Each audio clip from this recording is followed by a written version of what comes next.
जागरूक जनतेचे एकमत, आपलं जागृत जनमत। शिरोळ तालुक्यात जिल्हा परिषद व पंचायत समिती निवडणुकीसाठी 232 मतदान केंद्रांवर होणार मतदान। 1624 कर्मचाऱ्यांची नियुक्ती। शिरोळ तालुक्यात जिल्हा परिषद व पंचायत समिती निवडणुकीची रणधुमाळी सुरू झाली असून निवडणुकीच्या पार्श्वभूमीवर प्रशासनाकडून जय्यत तयारी करण्यात येत आहे। तालुक्यात एकूण 232 मतदान केंद्रांवर निवडणूक प्रक्रिया राबवली जाणार आहे। यासाठी मोठ्या प्रमाणावर मनुष्यबळाची नियुक्ती करण्यात आली आहे। शिरोळ तालुक्यात जिल्हा परिषद व पंचायत समिती निवडणुकीसाठी 7 फेब्रुवारी रोजी मतदान तर 9 फेब्रुवारी रोजी मतमोजणी होणार आहे। जिल्हा परिषदेच्या 7 जागांसाठी 24 उमेदवार तर पंचायत समितीच्या 14 जागांसाठी 42 उमेदवार निवडणूक रिंगणात असून एकूण 66 उमेदवारांचे भवितव्य मतपेटीत बंद होणार आहे।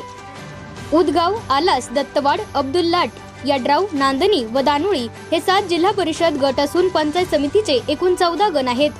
तालुक्यात एकूण 2,40,102 मतदार असून यामध्ये महिला मतदारांची संख्या 1,20,827, पुरुष मतदार 1,19,273 तर तृतीयपंथी 2 मतदार आहेत। निवडणूक प्रक्रिया सुरळीत पार पाडण्यासाठी प्रशासनाकडून 1,162 निवडणूक कर्मचारी तसेच 232 शिपाई व 232 पोलीस कर्मचारी अशा एकूण 1,624 कर्मचाऱ्यांची नियुक्ती करण्यात आली आहे। नियुक्त कर्मचाऱ्यांचे 2 वेळा प्रशिक्षण पूर्ण करण्यात आले असून त्यांना निवडणूक प्रक्रियेबाबत सविस्तर माहिती देण्यात आली आहे। सध्या मतदार यादी अद्ययावत करणे, टपाली मतदान, साहित्य वाटप तसेच मतमोजणीसाठी लागणाऱ्या साहित्यांची जुळवाजुळव सुरू आहे।